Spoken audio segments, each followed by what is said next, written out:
Hello，大家好，歡迎返嚟聽書有賞，我係 Miss 書。有冇諗過有錢人係點樣教育下一代嘅呢？點解有啲人家財萬貫，但下一代就揮霍無度，最終敗家呢？今日 Miss 書就想同你講呢一本書，洛克菲勒寫給兒子的38封信，就係嚟自美國最有錢嘅人寫俾佢兒子嘅信，裏邊全係財富、人生、成功嘅智慧。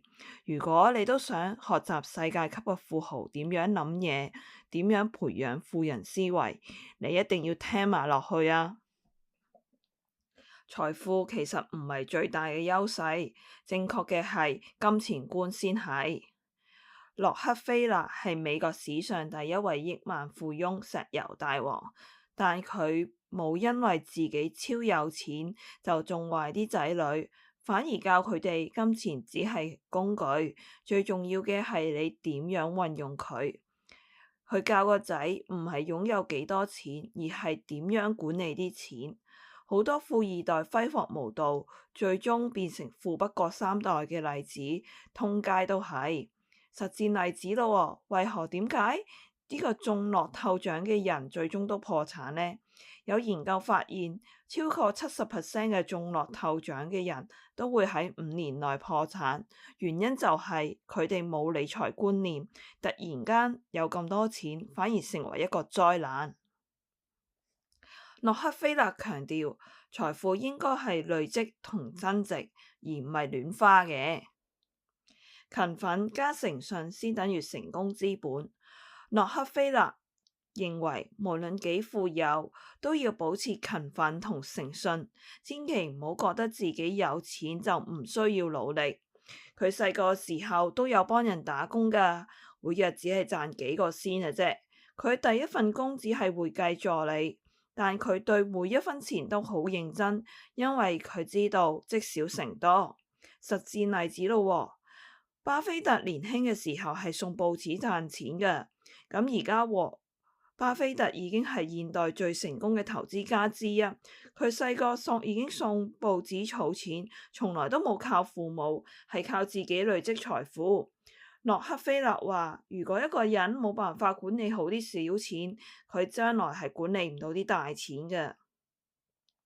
真正嘅財富影響力唔係銀行嘅存款。洛克菲勒喺信中講，金錢唔會帶來真正嘅快樂，影響力先係。佢鼓勵仔仔建立個人品牌，做一個值得信賴、有影響力嘅人。實戰例子，Elon Musk 點解會成為全球最有影響力嘅企業家呢？ Elon Musk 創辦嘅 Tesla、SpaceX 唔係單靠錢致富，而係靠遠景同影響力，吸引全球投資者同埋其有財力嘅人去支持佢。洛克菲勒嘅智慧就話，想長期成功唔單靠要揾錢，而係點樣令自己值錢。投資自己永遠都係最賺錢嘅選擇。洛克菲勒話，銀行入邊嘅錢可能會貶值，但你嘅知識同能力唔會因為你而變咗。佢鼓勵嘅小朋友，佢兒子勤力讀書學習，唔好停步。真正嘅富人係會不斷提升自己。實戰例子，巴菲特一年讀幾十本書，堅持每日學習。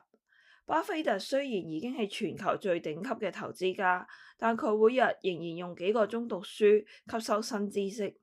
洛克菲勒嘅忠告話，唔好淨係識儲錢啊，仲要投資自己，知識同智慧先係你最強嘅資產。別讓金錢控制你，學會給予。洛克菲勒認為，一個真正有富有嘅人，唔係擁有最多，而係願意回饋幾多。佢有將自己嘅錢成立基金，資助醫療、教育、科學同研究。財富係社會嘅資源，要善用佢，幫助更多人。實戰例子，比爾蓋茨提出捐出幾百億做慈善。Bill Gates 比爾蓋茨嘅退休，成立蓋茨基金會，資助全球醫療同教育，為社會帶來更大嘅價值。洛克菲勒嘅智慧，真正富有嘅人係用財富去影響世界，唔係自己擁有幾多。我哋嚟個總結咯。洛克菲勒俾咗我哋5大嘅財富智慧。錢唔係最大優勢，正確係金錢觀先係。勤奮加誠信係成功之本。真正嘅財富係影響力，而唔係銀行存款。投資自己，學習永遠係最賺錢嘅選擇。別讓金錢控制你，學會給予。洛克菲勒俾我哋影響嘅最大啟發係財富只係手段，而唔係目的。最重要嘅係你用財富做乜嘢，去影響咩人。如果你覺得呢集都有用，記得 Like、Follow、Share。Miss Sue 同你一齊學財富智慧，打造豐富人生。我哋下次聽書友相再見啦！